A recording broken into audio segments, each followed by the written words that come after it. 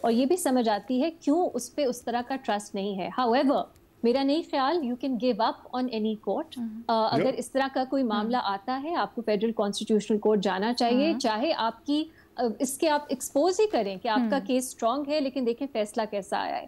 دوسرا لینا، میں سوال پہ آنا چاہوں گی.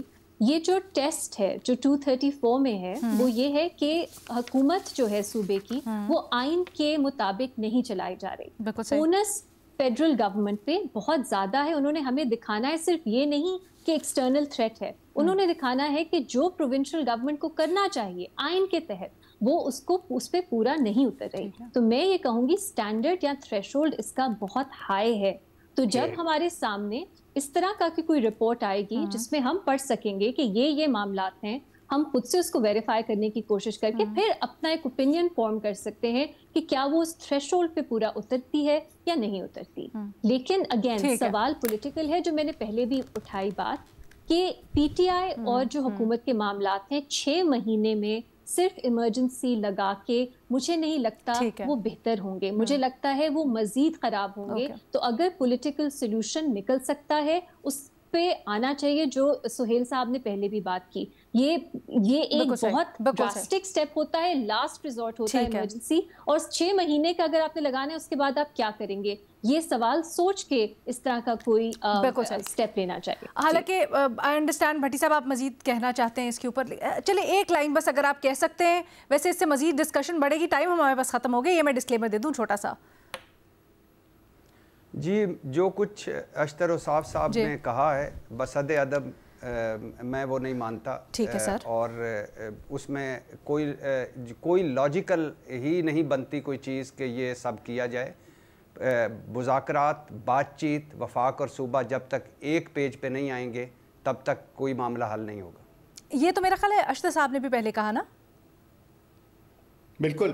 اور میں اس چیز کا قائل ہوں کہ ارشاد بھٹی صاحب مجھ سے اختلاف کریں، ریما مجھ سے اختلاف کریں، میں اس اختلاف کو رسپیکٹ دوں گا and I defend their right to disagree. نہیں ایبسلیوٹلی سر، یہی حسن ہے. I stand by that. سر اور ایگزیکٹلی ڈیموکریسی کا بھی یہی حسن ہے، اور جنرلی بھی یہی کرنا چاہیے آج کل تو. بلکہ جتنی پولرائزیشن ہو گئی ہے سوسائٹی میں کہ اختلافات ہوتے ہیں لیکن کس طرح سے گریسفلی اپنی رائے ظاہر کر کے اس کو لاجکلی منوا کے آپ آگے چل سکتے ہیں. بٹ